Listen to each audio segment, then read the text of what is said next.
வணக்கம். இலங்கை செய்திகளுடன் நான் ரோஷன். விரிவான செய்திகளுக்கு முன் தலைப்புச் செய்திகள்.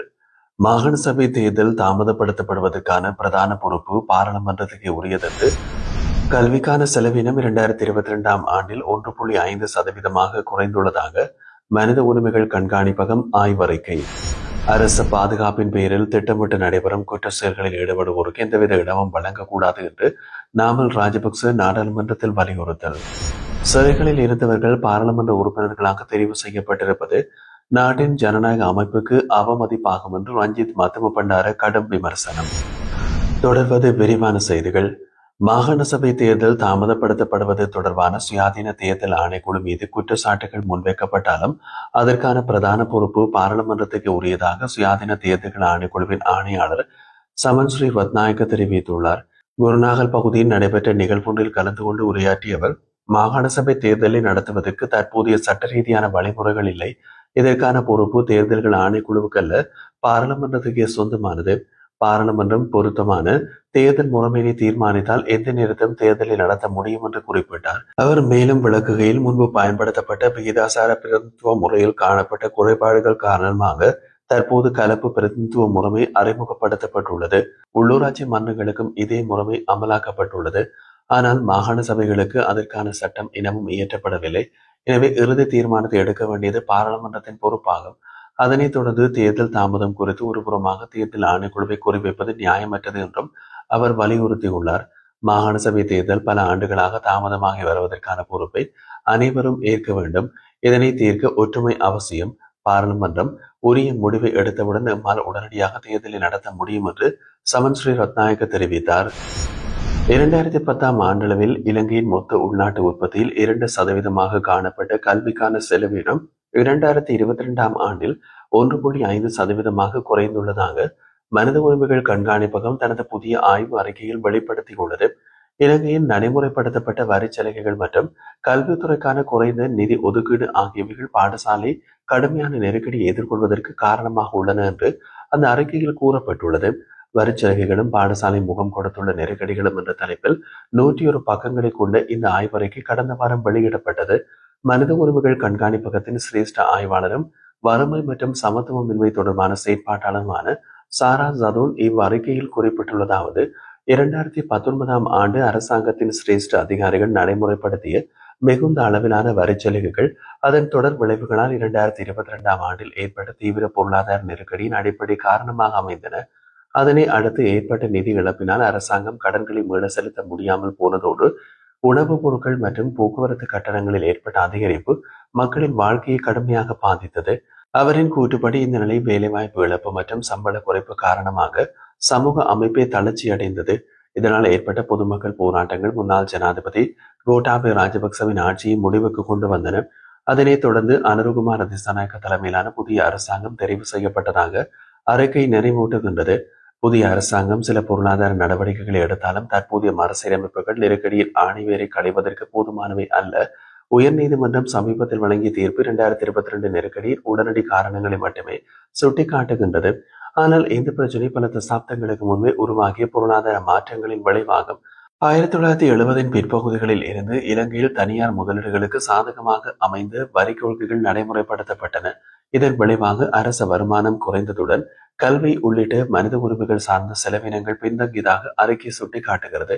1960 முதல் 1970 வரை அரச வருமானத்தின் 90% வரிகள் மூலம் திரட்டப்பட்டதுடன் மொத்த உள்நாட்டு உற்பத்தியின் 20 தொடக்கம் 25% அளவில் இருந்தது. அப்போது கல்விக்காக 3.5% வரை நிதி ஒதுக்கப்பட்டிருந்தது. இதனால் இலங்கை எழுத்தரவு வீதம் மற்றும் சமூக சமத்துவ முன்னேற்றத்தில் முன்னோடியாக திகழ்ந்தது. ஆனால் தற்போது கல்விக்கான செலவினம் குறைந்து கல்வித்துறை நெருக்கடியில் தள்ளப்பட்டுள்ளது. இதனால் மனித உரிமைகள் கண்காணிப்பகம் அரசாங்கத்திடம் வரி மறுசீரமைப்பை செயல்மிக்க முறையிலே மேற்கொண்டு வருமானத்தை அதிகரிக்க வேண்டும் என்றும் மனித உரிமைகள் மையப்படுத்தப்பட்ட பொருளாதார கட்டமைப்பை உருவாக்க வேண்டிய அவசியம் ஏற்பட்டுள்ளது என்றும் வலியுறுத்தியுள்ளது. அரச பாதுகாப்பின் பெயரில் திட்டமிட்டு நடைபெறும் குற்ற செயல்களில் ஈடுபடுவோருக்கு எவ்வித இடமும் வழங்கக்கூடாது என்று பொதுஜன பெரமுனவின் தேசிய அமைப்பாளர் நாடாளுமன்ற உறுப்பினரான நாமல் ராஜபக்ச வலியுறுத்தினார். போதைப்பொருள் மற்றும் ஒழுங்கமைக்கப்பட்ட குற்றங்களை ஒழிக்கும் தேசிய திட்டம் மற்றும் அதனோடு தொடர்புடையதான சட்ட கட்டமைப்பை வலுப்படுத்தும் நோக்கில் நடைபெற்ற ஒத்திவைப்பு விவாதத்தில் உரையாற்றிய அவர், இன்று சிலர் குழுவாக செயல்படுகின்றனர், மற்றொரு குழுவினர் கைது செய்யப்படுகின்றனர். இந்த செயல்பாடுகளால் பொதுமக்களுக்கு அநீதி ஏற்படுகிறது. எனக்கும் ஒரு பிள்ளை இருக்கின்றது. இளம் தலைமுறையை காப்பாற்றுவதற்காக போதைப்பொருள் முற்றிலும் ஒழிக்கப்பட வேண்டும் என்பதில் எங்களுக்கு எந்தவிதமான கருத்தும் இல்லை. அதற்காகவே கடந்த காலத்தில் விளையாட்டு மற்றும் பொழுதுபோக்கு திட்டங்களை ஆரம்பித்தோம். ஆனால் அதற்கும் நீங்கள் குற்றச்சாட்டு முன்வைத்தீர்கள். இவ்வாறான நல்ல திட்டங்களை முன்னெடுங்கள், நாங்கள் அதற்கு முழு ஒத்துழைப்பை வழங்குவோம். ஆனால் திட்டமிட்ட குற்ற செயல்களில் ஈடுபடுவோரை யாரும் காப்பாற்றக்கூடாது என்று அவர் கூறினார். மேலும் மித்தனிய சம்பவத்தில் தடுத்து வைத்து விசாரிக்கும் ஆணை பிறப்பிக்கப்பட்டது. ஆனால் புவத்தண்டாவே சனாவுக்கு அதே மாதிரியான ஆணை வழங்கப்படவில்லை. போதைப்பொருள் பிரச்சனை அரசியல் கருவியாக மாற்ற வேண்டாம். அரசாங்கம் தங்களின் இயலாமையை மறைக்க எதிர்க்கட்சிகளை ஒடுக்க முயற்சிக்கிறது என்று நாமல் ராஜபக்ச சுட்டிக்காட்டினார். இதேவேளை சமகால அரசாங்கம் சட்டத்தை நடைமுறைப்படுத்தும் வீதம் குறித்து அதிருப்தி தெரிவித்துள்ளார் நாடாளுமன்ற உறுப்பினர் நாமல் ராஜபக்ச. முன்னாள் ராஜாங்க அமைச்சர் பிள்ளையான் பயங்கரவாத தடுப்பு சட்டத்தின் கீழ் தடுத்து வைக்கப்பட்டுள்ளமை குறித்தும் அவர் கடும் எதிர்ப்பை வெளிப்படுத்தினார். நாடாளுமன்றத்தில் உரையாற்றிய அவர் பிள்ளையானின் கைது குறித்து பேசும்போது பிள்ளையானை அரசாங்கம் நீண்ட காலமாக பயங்கரவாத தடுப்பு சட்டத்தின் கீழ் தடுத்து வைத்துள்ளது. ஆனால் அவர் எந்த அடிப்படையில் கைது செய்யப்பட்டார் என்ற கேள்விக்கு இதுவரை அரசாங்கம் தெளிவான பதிலை வழங்கவில்லை என்று சுட்டிக்காட்டினார். அரசாங்கம் உயிர்த்த நேர தாக்குதல் விசாரணைக்காக பிள்ளையானை தடுத்து வைக்கப்பட்டுள்ளார் என்று தெரிவிக்கின்றது. ஆனால் பிள்ளையானின் தடுப்பு உத்தரவில் அது பற்றி எந்த குறிப்பும் இல்லை. இருப்பினும் பாதுகாப்பு அமைச்சு 3 மாதங்களுக்கு அவர் மீது தடுப்பு உத்தரவை நீட்டித்துள்ளது. இவ்வாறு அரசாங்கம் சட்டத்தை எவ்வாறு பயன்படுத்துகிறது என்பதே பெரிய கேள்வியாக உள்ளது. கடந்த அரசாங்கத்தின் காலத்தில் பிள்ளையான் முன்னாள் ஜனாதிபதி மஹிந்த ராஜபக்சவுக்கு ஆதரவாக செயல்பட்டிருந்தார். அந்த காலகட்டத்தில் பிள்ளையான் குழுவினர் பல்வேறு குற்ற செயல்களில் ஈடுபட்டதாக பல குற்றச்சாட்டுகள் எழுந்திருந்தமையும் அவர் குறிப்பிட்டிருந்தார்.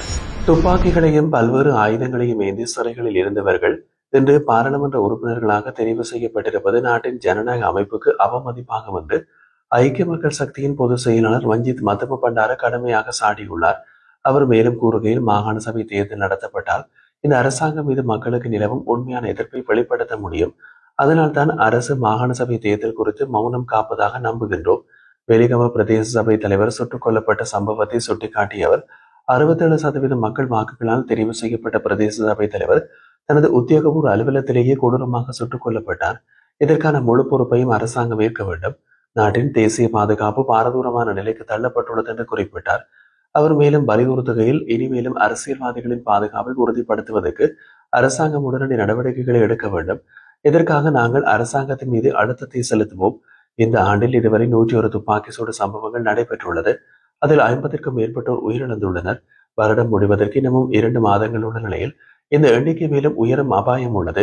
தற்போதைய பாதுகாப்பு நிலைமை குறித்து அவர் கடுமையாக விமர்சிக்கையில் முன்னர் துப்பாக்கி சூடு தினசரி நிகழ்வாக இருந்தது. ஆனால் இன்று ஒவ்வொரு மணித்தியாலத்திலும் துப்பாக்கி சூடு நிகழ்கின்றது. இது அரசாங்கத்தின் செயலிழப்பின் விளைவாகும். 1987-88 காலப்பகுதியில் பயங்கரவாத செயற்பாடுகளில் ஈடுபட்டவர்களே இன்று ஆட்சி செய்கின்றனர். இதுவே இன்றைய அரசின் வரலாறு. மாகாண சபை தேர்தல் குறித்து அரசின் நிலைப்பாடு தெளிவற்றதாக இருப்பதை அவர் விமர்சித்தார். ஜனாதிபதி அனுரகுமார திசாநாயக்க இதுவரை மாகாண சபை தேர்தல் குறித்து தனது நிலைப்பாட்டை வெளிப்படுத்தவில்லை. அடுத்த ஆண்டு ஆரம்பத்தில் தேர்தலை நடத்த விரும்பினால் அதற்கான யோசனையை பாராளுமன்றத்தில் முன்வைத்து நிறைவேற்ற வேண்டும். குறித்த பெரும்பான்மையுடனும் அதனை நிறைவேற்ற முடியும். தேர்தல் எந்த முறையில் நடத்தப்பட வேண்டும் என்பதை தீர்மானிப்பதும் பாராளுமன்றத்தின் பொறுப்பு என்று அவர் சுட்டிக்காட்டினார். திட்டமிட்ட குற்றக்குழு உறுப்பினர் பெக்கோ சமன் போன்றவர்களின் கைபேசிகளில் நாமல் சார் மற்றும் எனது சார் ராஜபக்ச எனும் தொலைபேசி எண்கள் பதிவாகியுள்ளதாக தகவல்கள் வெளியாகியுள்ளது. இந்த எண்கள் உண்மையில் இந்த நாமல் தானா அல்லது வேறொரு நாமலா, அல்லது இது ராஜபக்ச குடும்பத்தாரில் ஒருவர் தானா அல்லது வேறொருவரா என்றும் தெளிவாக காட்டிக்கொள்ள முடியாது என்று முன்னாள் அமைச்சர் மஹிந்த ஜாசிங்க தெரிவித்துள்ளார். இந்த நிலையில் நடந்து வரும் நாடாளுமன்ற விவாதத்தில் கலந்து கொண்டு உரையாற்றியவர் திட்டமிட்ட குற்றக்குழு உறுப்பினர்களுடன் தொடர்புடைய பல விவரங்களையும் இணைய சம்பந்தப்பட்ட தகவல்களையும் முன்வைத்து சோதனை கேள்விகள் எழுப்பியுள்ளனர். மேலும் நிமல் லாங்சா போதைப்பொருளுடன் கைதான போது குற்றவாளிகள், கொலைகாரர்கள் மற்றும் ஒழுங்கமைக்கப்பட்ட குற்றக்குழு உறுப்பினர்கள் போன்றோருக்கு போலீஸ் பாதுகாப்பு வழங்கப்படுவது எந்த நாகரிக நாட்டிலும் ஒழுங்காக நினைக்கப்பட மாட்டாது என்று அவர் வலியுறுத்தினார். அதே போன்று எந்த ஒரு கோரிக்கைகளையும் தற்போதைய அரசு நிராகரிக்கும் என்றும் அவர் உறுதி செய்தார். தற்போது உள்ள தேசிய மக்கள் சக்தி அரசாங்கம் எந்த குற்றவாளிகளையும் பாதுகாப்பு செய்யாது. அனைவரும் சட்டத்தின் முன் சமமாக நிற்பார்கள் என்று நம்பிக்கையையும் வெளியிட்டார். முன்னாள் ஜனாதிபதி மஹிந்த ராஜபக்ச காலத்தில் நீர்கொழும்பில் நிமல் லாங்சா படை வீரத்துடன் கைது செய்யப்பட்ட போது அவரை சிலர் உலக வானூர்தியில் சென்று ஆதரித்ததாக கடந்த கால அரசியல் தொடர்புகளை அவர் குறிப்பிட்டார்.